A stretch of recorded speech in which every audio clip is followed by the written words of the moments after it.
Buenas tardes, queridos alumnos. Hoy quiero hablarles y explicarles, ayudarlos a que puedan ver la función exponencial con un poquito más de facilidad.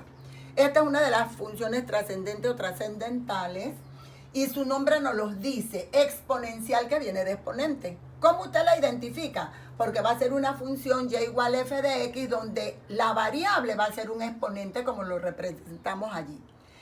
Y igual a f de x igual acá por a a la x más b. La x es el exponente de a. Entonces, k es el coeficiente de la base. A es la base. Y b es el término independiente. Entonces, estos tres valores pertenecen a los números reales. Los tres. Entonces, x es mi incógnita. Entonces, es importante que usted distinga aquí lo siguiente. A es un número que debe estar entre los valores de 1 y de 0. O puede ser un valor mayor que 1. Esos son los valores que A debe tener. A no debe ser un número negativo. Entonces, esto es importante porque esto me dice a mí la trayectoria de la curva dentro del plano cartesiano. Cuando se cumple esta primera premisa, ¿verdad? Nosotros vamos aquí a verlo en una forma general. Si A es menor que 1 y mayor que 0, la curva va a venir de izquierda bajando hacia su derecha. Esa sería la posición porque en esta función exponencial son curvas las que usted va a encontrar.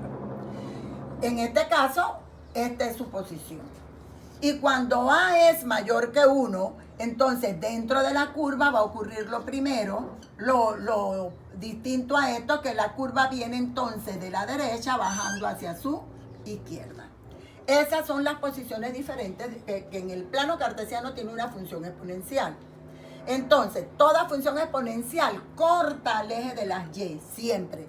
Y para x usted le puede dar cualquier valor de los números reales. Entonces, el dominio son todos los números reales. ¿Qué va a ocurrir con el codominio? El codominio va a depender de una asíntota horizontal que va a estar determinada por el valor independiente de la función. O sea, que la asíntota horizontal va a ser y va a ser igual al valor de b. O sea, lo que vale y, b va a ser el valor de y. Entonces, el codominio va a ser siempre todos los valores mayores que su asíntota horizontal. Vamos a ponerle b para que ustedes sea más sencillo para ustedes, ¿verdad? Ese va a ser siempre el codominio. Entonces, nosotros en una función exponencial tenemos que tener claros los principios generales y propiedades generales de la potenciación.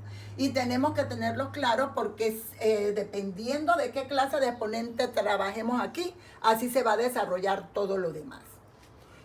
Además de eso, de la asíntota horizontal, usted tiene también en este caso que tener presente que los valores de K y D van a determinar dentro de la gráfica un punto.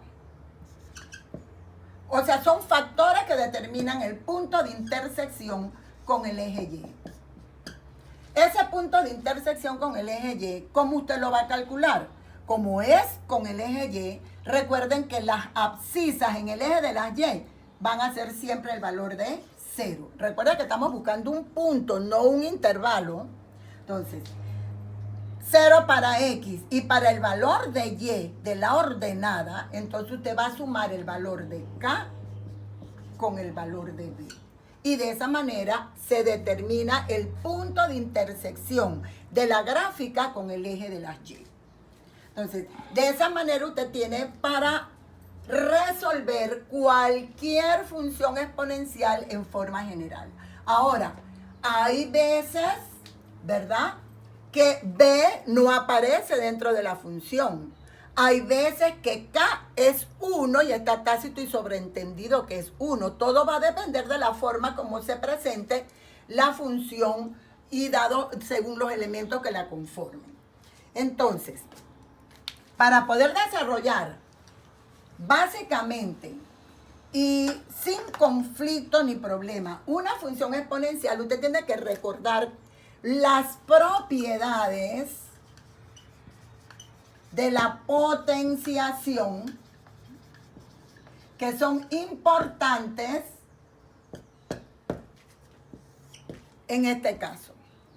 Número 1, toda base elevada a n, ¿verdad? Toda base elevada a n, siendo n un número real positivo, significa, ¿verdad? Un entero positivo. Nosotros vamos a tener que la base la tenemos que multiplicar por sí misma tantas veces como me lo diga el exponente, ¿verdad? Esa es una parte importante, una definición importante allí. Segundo, si ese número, ese exponente es negativo, si ese exponente es negativo, claramente tenemos que recordar que el exponente negativo está representando la base invertida, ¿verdad? Invertimos la base y hacemos positivo el exponente. En este caso sería 1 sobre a elevado a n. Sea cual sea la base, usted la invierte y el exponente pasa a ser positivo. Otro concepto importante, si yo tengo la base elevada a un exponente fraccionario, ¿verdad? Una base elevada a un exponente fraccionario significa que esto representa un radical, donde el denominador es el índice, la base es el radicando y el numerador es el exponente. Eso es importante. Inclusive entonces aquí podríamos tener un número negativo, un número fraccionario negativo también como exponente. Así que allí todo eso va a influir dentro del desarrollo del problema. Además, si nosotros tenemos las otras propiedades generales de la potenciación, un producto de bases iguales es igual a colocar la misma base y sumar los exponentes. Un cociente de potencias de bases iguales es igual a colocar la misma base y restar los exponentes. Y así sucesivamente todas aquellas propiedades que dentro de la potenciación, ¿verdad?, son importantes. Como por ejemplo, una base elevado a un exponente y es todo elevado a otra potencia, ¿verdad? Una potencia de una potencia es igual a la base y los exponentes se multiplican. Y de esa manera también debe estar claro y presente que toda base elevada a 0 es igual a 1 y que toda base elevada a 1 es igual a la base. Entonces, todas estas propiedades en su momento usted tiene que presentársele la opción de utilizarlas y que usted las tenga claritas para ser utilizadas en la función exponencial. Así que hasta aquí les dejo la parte de introducción de este tema para luego entonces darles un ejemplo específico y desarrollárselo y encontrar su dominio, su codominio y su gráfica. Así que, como no, jóvenes, hasta aquí la introducción conceptual de toda función.